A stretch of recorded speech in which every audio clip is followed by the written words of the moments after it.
पूज्य वीर सागर महाराज के संग में एक महिला ने आहार देने के लिए शुद्ध कुएं के पानी का नियम ले लिया। मैं शुद्ध का कुएं का पानी पीऊंगी। जवान थी,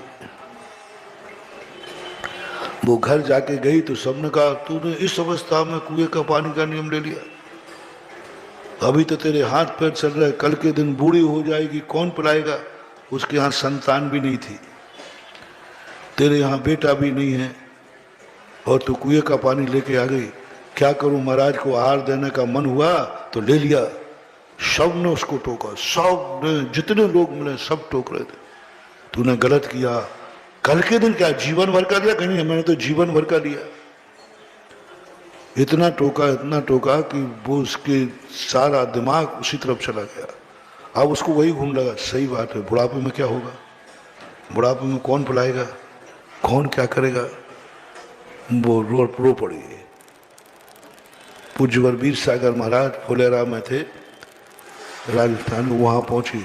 महाराज जी अब आप तो जो प्रायश्चित देना हो दे दो, हम ये कुएं का पानी का नियम नहीं निभा पाएंगे। शूद्र के जल का त्याग ऐसा कुछ कराते हैं, नहीं निभेगा।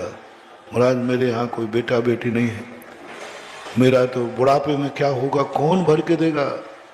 क्योंकि बुढ़ापे में अभी तो हम भर लेंगे, हमारे पति भर लेंगे, लेकिन बुढ़ापा तो दोनों का ही, फिर क्या होगा। महाराज जी ने बहुत समझाया, नहीं वो तो नियम हम आज वापस करके जाएंगे, आप तो वापस लो।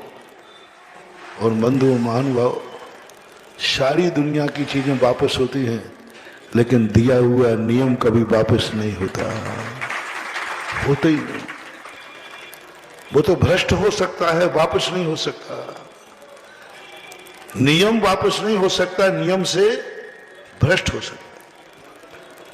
वहीं हमारे ज्ञान सागर महाराज ब्रह्मचारी अवस्था में भूरामल थे, वो बैठे हुए थे। और वो महाराज जी क्यों परेशान हो?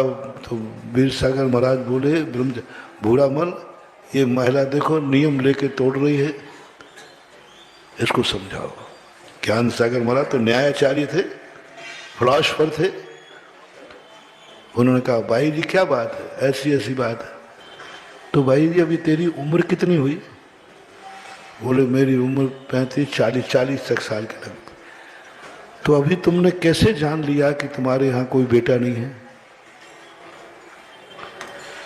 अभी तुम्हारी वो उम्र तो नहीं हुई कि तुमने सारी आशाएं छोड़ दी हो।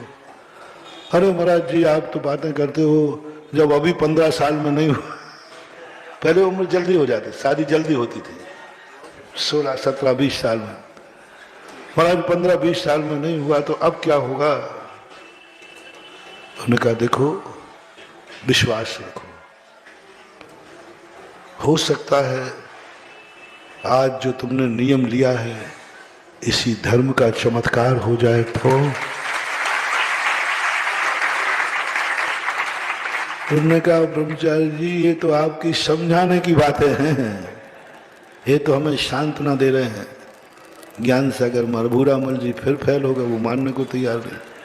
फिर भूरामल ने दूसरा तर्क दिया, पहले ये बताओ भाई जी बुढ़ापा आएगा ये गारंटी लिख करके तुम दे दो तो मैं तुम्हारा नियम वापस करा दूंगा। ये नियम दे दो कि बुढ़ापा आएगा, और ये नियम दे दो कि बुढ़ापे में तुम असमर्थ होगे, बुढ़ापे में तुम्हारे हाथ पैर नहीं चलेंगे, ये गारंटी तुम दे दो, महाराज से मैं नियम वापस करा दूंगा। बोली महाराज जी ये तो कैसे कह दूं, कल ही मर सकते हो, कभी भी मर सकते, और बुढ़ापे में सभी के हाथ पैर रह जाए ऐसी तो बात नहीं है। तो क्यों भाई जी अभी से भ्रष्ट हो रही है, जब बुढ़ापा आए तब वापस करने आ जाना है, नहीं आया तो बुढ़ापा आएगा, इतने साल तो कम से कम नियम पाल ले। आज 40 से 60-70 के पास बुढ़ापा आएगा, 30 साल का जो व्रत का नियम का पुण्य है ये तो कमा ले, ये कमाने से क्यों वंचित रह रही है? इतने साल के बाद से आज ही नियम तोड़ना।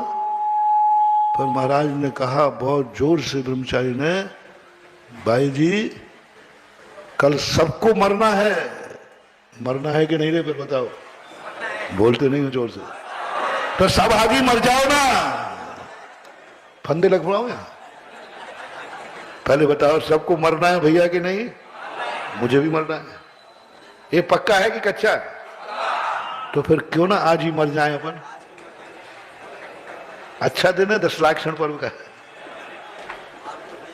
मरना सबको एक दिन निश्चित है, लेकिन इसका अर्थ यह नहीं है कि हम आज ही मर जाए।